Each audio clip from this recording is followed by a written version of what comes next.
Hello, Articulate Warbers, representing Dark Rift Films.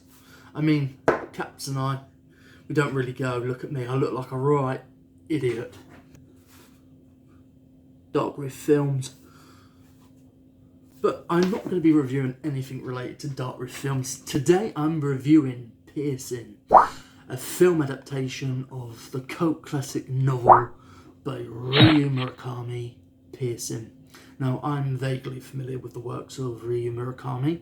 There's a reason he has a cult following. His work is brutal, relentless, violent, hypersexual, and transgressive as fuck.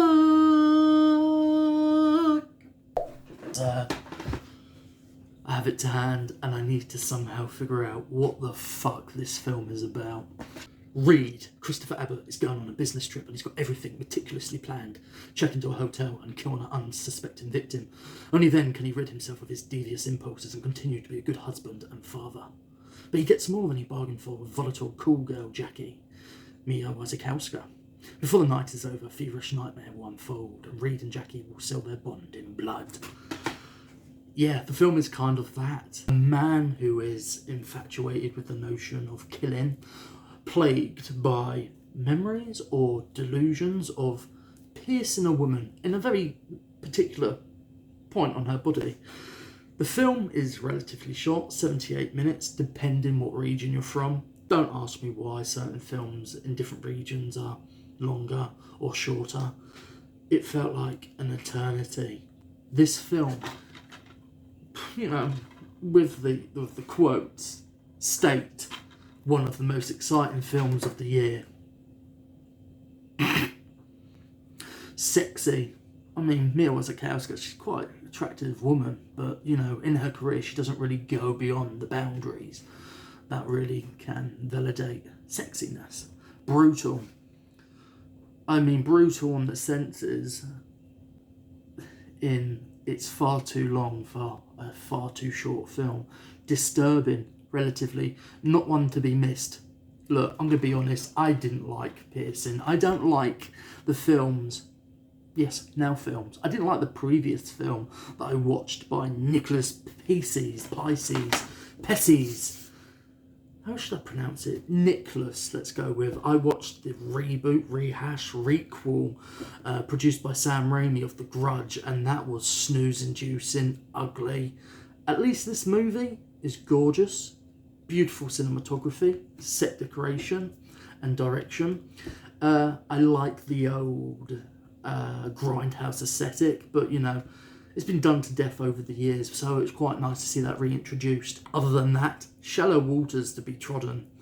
It wants to be brutalist, it wants to hammer in the harder, edgier connotations, something that you can get away with more so in literature than anywhere else. So if they really went to the boundaries that Ryu Murakami does in his literature, it would be, uncensored and probably listed off as pornography or potential child pornography. And this is only me coming away with certain elements and themes and, the transgressive materials that Ryu tackles in his novels.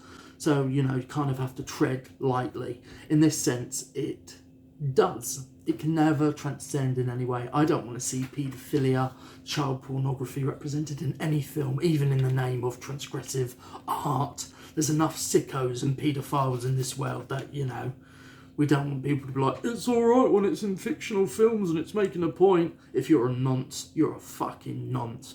The film, even in the elements that it tackles, fetishes, obsessions, the want to inflict bodily harm, this almost transcendental stepping out of yourself to appease a certain ingrained, almost genetically sown compulsion.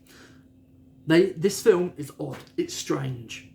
It is an odd book, adapted strangely, and performed masterfully by two extremely talented actors, Christopher Abbott and Mia Wasikowska, of whom are good at doing odd roles. These actors pick and choose various roles, but they are very much in the indie scene. This is where they get their, I would say, more fleshed out, bigger roles, whereas the bigger performances or the bigger personal paychecks, which a lot of people would deem the bigger roles in their career, just like satiates them enough so they can go to little projects like that. So I can get behind that. But other than that, what's going for this film is the cinematography, a little bit of the ambiguity with the hallucinogenic inversion of memory, madness, delusion. I like the fetishistic side of it. There's something very Cronenbergian about it, but also something very particular to a certain bygone era in horror and, you know, almost grindhouse exploitative films. But the film lacks essence. It lacks anything other than what it is. It's much better than Nicholas's The Grudge, but not by much. So I give it 2 stars. Other than that, it's not a recommendation. So don't go by the disturbing, touching and darkly funny. There's nothing touching about it. It's not darkly funny. It's just offset by a very weird cadence, tonality and filmic visual style. But anyway, after this I will be reviewing Death Call. Let's see if this fares any better. We will see. Boy, how the fuck have I got so many notes for this film? Hi guys, second review is for... what the fuck is this film called? This film has so many titles. I purchased it as Death Call. Then as the movie starts with the relatively really cool, you know, setting the mood, getting you into the groove of it, title sequence. Ambulance 37. Since coming away from watching this film, it's actually called Old 37. Either way, Death Call, alright. Ambulance 37 says it all really. Before I go any further, I never take notes when watching a film, but the type of film this is, you don't need to use too much brain, and I had to stop. So I have made multiple notes. Don't worry, my notes aren't usually this jagged and messy. I've just had a few beers and these are the only pieces of paper and pen I have, which is a Sharpie, if you want to sponsor me. Start off with Ambulance 37. From the off, I was like, okay, I can get behind this. I really liked the title sequence. It really set the tone. It looked like a movie. A lot of indie films, they don't look like they have a budget. You know, you can usually save it in the latter stages of post-production when you colour it and grade it. And a lot of indie filmmakers don't do that, or don't spend enough time, or don't have a good colourist. So I was like, okay, I like this. It's a unique concept. A man who's like hacking into radio calls and going out in his own ambulance and, you know, getting there before the actual paramedics do and basically killing off the person, or torturing them, or prolonging them, or, as is introduced in this film, have a ex-military medic with his kids and spectators shoving his fingers, basically fingering a woman's wounded leg and licking it clean off. But I'm going to give you a synopsis from the DVD. 2 deranged brothers haunt the forgotten stretches of road where the cool kids race their cars, intercepting 911 calls and their fathers beat up old ambulance in order to exact medical atrocities on their unlucky victims. When a young couple is involved in a careless car accident, they call for assistance but soon realise that they may have just made a call that will result in their death. Death Call is an edge-of-the-seat horror that will have you gasping for breath until the very last frame. And during the title sequences, it is afforded to us that it is directed by an Alan Smithee. And if you don't know what an Alan Smithee is, here it is from Wikipedia as a source.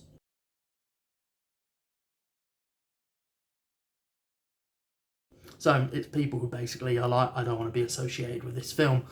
I was, you know, really interested from the off, like, who directed this? I was kind of like anticipating due to Bill Moseley, Kane Hodder, you know, I was kind of hoping that it was like an Adam Green or a Joe Lynch, but instead it was Christian Winters. Who's Christian Winters? This is the only credit he has. Who is Christian Winters? And you know what? He shouldn't really be all that ashamed of it. And then again, you don't know how much of it is his. So, from the off, issue with the movie. It's been tampered with by the producers. You can tell that. And also there's been some insertion shots which just whiffy. There's a strange change of cameras it looks and feels like it has a budget at least. No matter how small it is, it looks like a professionally filmed photograph movie. And then change of cameras, it's very off-putting. It pulls you out and you're like, ooh, oh dear. Also, the inserted new shots, just, you know, pixelated, just awful. And it throws you out of it. And also the sequences are terrible, and it's obvious that the original writers of this, which, you know what, is a fairly strong script, if not premise, weren't on hand on the day. You can tell it's a botched job. But the thing about this movie is, there is a good film in there somewhere. There really is, trust me. And coming away from watching Pearson, you're like, okay, that is an indie film. But an indie film with a budget and consideration. Like, you know, Pearson makes this look like what it is. Low budget schlock.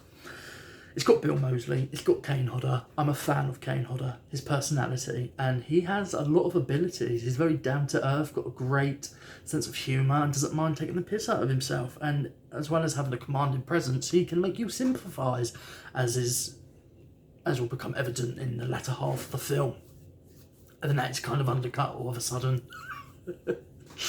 But if you don't believe me, check out Holliston. I think it's season 2. That is like the most superb comedic performance of any TV series I have ever seen, especially in relation to comedy horror and a sitcom. Made by Adam Green, no less. Talented guy. There is a good film in there somewhere, but the whole issue for me is it's an intriguing premise. It's poorly executed. So no wonder the guy was like, I'm off. I'm just off. I'm off and out of here. Throughout the movie, there's this rip-off sounding like soundtrack, like trying to get like in with the kids. It is totally a teen pop goth vibe going on, but it's quite appealing. It had me going, crap, but I like it. Crap. It looks like a professional film, then it doesn't, and the whole dichotomy and higgledy-piggledy execution of it all is, it's very apparent. Also, the handling of the flashback sequences is not subtle. I will give you a taste of it here.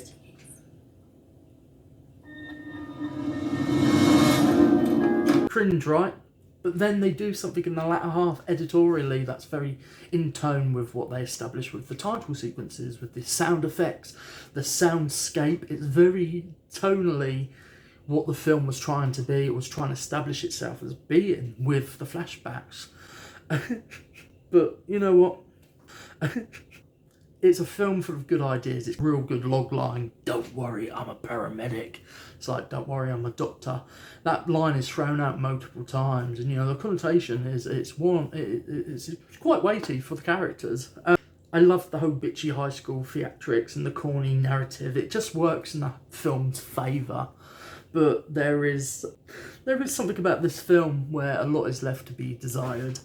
Editorially, also, someone's gone in and just botched the framing, the ratio. It almost looks like a plexiglass has been bailed in the middle, and some of the shots just don't look right. It's almost like it's been editorially butchered.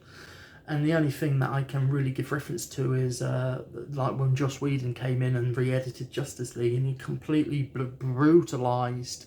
Don't know why my eye went funny then.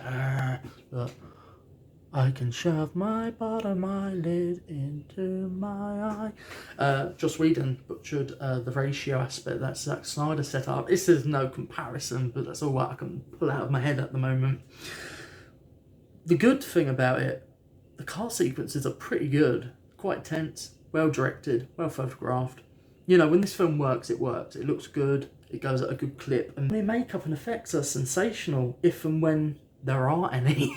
For a movie that's meant to be brutal and gory, and as it says on the cover, like Jaws on the Interstate, a bloody death fest, kind of isn't. It's kind of almost like they had to cut around gags and setups of the makeup and prosthetic team who does the gore, the gushing, and they're like, yeah, it's not working on the day, and they're like, we will cut round it. Oh god. So this film reminds me of the movie Intruder, with that amazing poster and cover art on a lot of the DVDs and Blu-rays released. you're like, oh, it's gonna be gory. Oh, Sam Raimi's involved. He's a producer. Oh, he's a star of it. You know, the film in essence offers this premise, this concept, but never lives up to it. The film is corny, but so self-serious. You can't excuse that it's a good film that unravels. I can't believe I'm saying it. I enjoyed it more than Piercing, to be honest. It's fun to watch whilst munching down peanut butter jelly sandwiches, you know, trying to ward off encroaching hangover, because it's a good film to switch off to and drink loads of American-style IPAs, Indian Pale Ales, which I did, and just trying to starve off a oncoming hangover, that, or drunkenness itself. Also, another pet peeve about this, there's this whole fake boob sequence that was set up and it's woven into the narrative, and it's trying to make some weak-ass point about loving your body. You know, if it was done more subtly, I would have forgiven it. You know, I'm all for that. I was kind of angry about that choice character-wise. I was that invested. The lead character, Amy's like, I want to look like the woman, Brooke, that, you know, I got a crush on this guy. Brooke is the type of woman he wants. I'm going to transform myself. And then later on, he's like, well, why the fuck did you do that? I liked you as you. And I'm like, expository dialogue, you basically screaming it will not work. Sometimes it does, it doesn't. If it was done more subtly, it would have been forgiven. But as one knows, the setup is for a gore gag later on in the film. These big, ridiculous, big tits. You're like, you're going to do something with them, right? Rather than just interweave it in the narrative and make some faux pas point. And that is forgotten continuity-wise, like near the end. And it's like maybe they forgot about it, or they thought they could hide it. Photography, lighting-wise, but overall, it was wasted and a useless setup for gag or some emotional oomph. But I still came away really enjoying it. It's not good. It's relatively shit, but good shit. So I have to give Death Call, Ambulance 37, Old 37, 2 stars. And that is it for today's double bill of Piercing and Death Call. If you like what I am doing, like. If you like it enough, please subscribe. There is the indicator, GIF, emoji, visual element. You see it going over? Hit the notification, hit subscribe. Be willing to support us and share. Share the like. Try and get hold of Christian Winters, because you know what? I want to sit down with this guy and say, you know what, I do believe that you do have a good film in you, because there's a good film in here somewhere. Could you imagine if the shit parts were the ones that he filmed? But you get a sense enough that it was a botched, extremely mauled, no, not that maul, extremely torn apart, interfered with film. Surprising that it's a low budget movie. Also, Bill Moseley, he's doing his usual shtick. Yeah, it was alright. Not the greatest of actors. I wanted more Kane Hodder, to be honest. But anyway, that is the double bill of Piercing and Death Call, Ambulance 37, Old 37. Comment below, what's your preferred title? Have you seen this? And would you want to watch it after watching this review? Anyway, look after yourselves, guys. I've got to edit this motherfucker now.